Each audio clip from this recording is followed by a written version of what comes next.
ആകാശത്തിന്റെ അധീപരം ചെന്നിർക്കരയിലെ രാജവംശം അക്കുടുംബത്തിന്റെ തായ്വഴിക്കൂട്ടങ്ങൾ വെട്ടിയാർ മണ്ണിലും വാണിരുന്നു.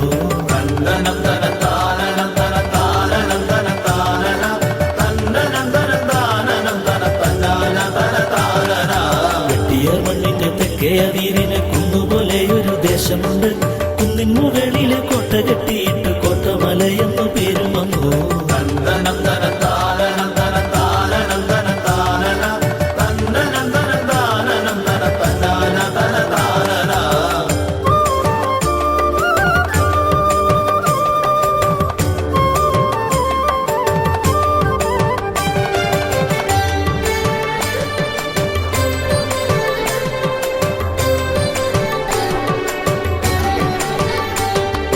കോട്ടമലയിലെ രാജവംശത്തിന്റെ ആരാധനാമൂർത്തി കാളിയമ്മ നാടിനെ രക്ഷിച്ചു പാലിച്ചു പോരുന്ന പള്ളിയറയിലെ ലോകമായ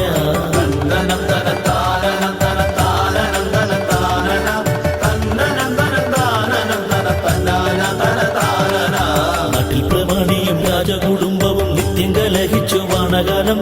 നാട്ടിൽ പ്രമാണിമാർ രാജവംശത്തിനെ നാട്ടിൽ നിന്നയ്യോ തുരത്തിയല്ലോ.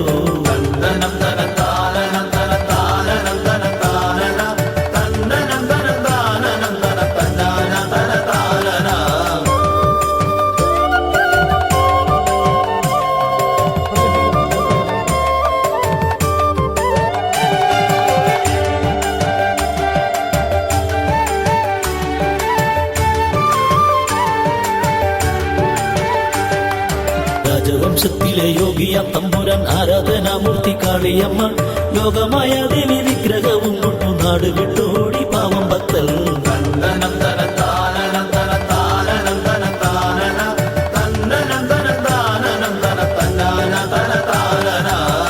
വഴിക്കവൻ നാടിനെ പ്രാഗിട്ട് ചെന്നിർക്കരയ്ക്കു മടങ്ങിപ്പോയി. യോഗികൾ പോയൊരനന്തരം നാട്ടിലെ ദുരിതങ്ങളയ്യോ പെരുകി വന്നു.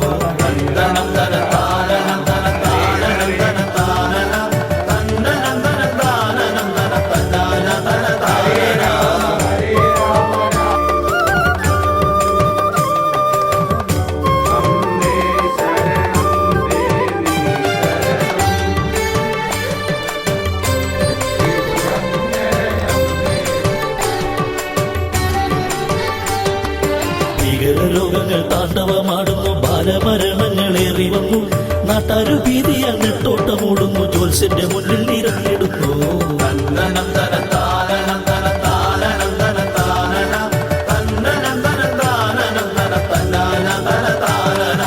കവടി നിരത്തി പ്രശ്ന പലകയിൽ യോഗിതൻ ശാപം തെളിഞ്ഞു വന്നു. നാട്ടിൻ പ്രമാണിയും നാട്ടാരും ചേർന്നിട്ട് യോഗി സമീപേ ചെന്ന നേരം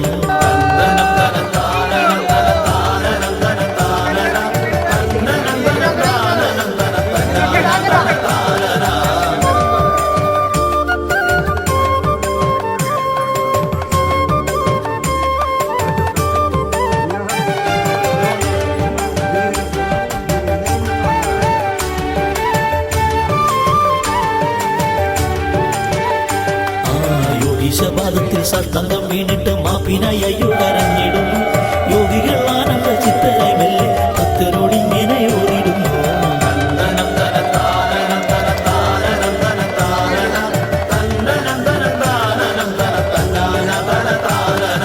ശബമകറ്റുവാൻ ശക്തനല്ലൊരു എല്ലാ മകമായ ലീല തന്നെ.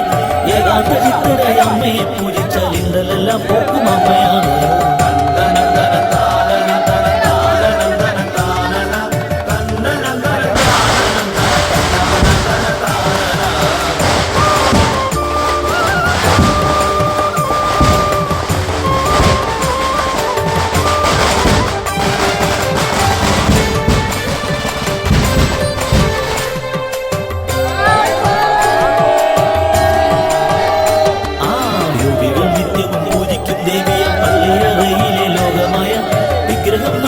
നൽകിയിട്ട് യോഗികൾ ഇങ്ങനെ മെല്ലെ പറഞ്ഞിടുന്നു.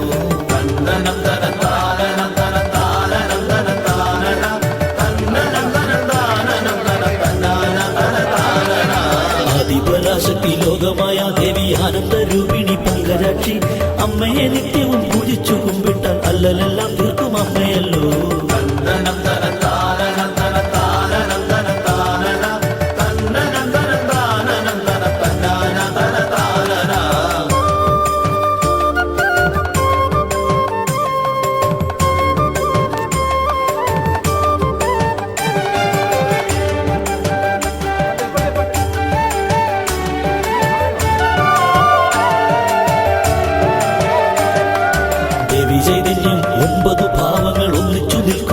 കാളിയാണ്. ആദികൾ വ്യാധികൾ ഭീതി ഭയങ്ങളും നീക്കുന്നൊരംബിക ദേവിയാണ്.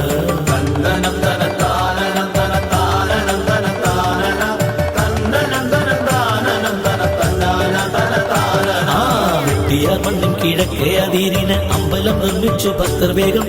നിത്യവും പൂജയും നേദ്യവും തെറ്റാതെ അർപ്പിച്ചു ഭക്തരും ദാസരായി.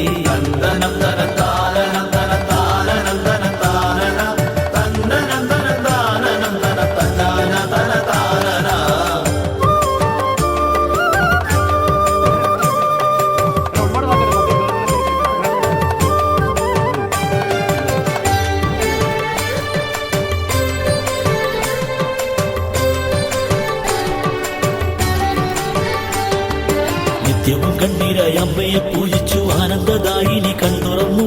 നാടിൻ ദുരിതമകന്നു സംതൃപ്തി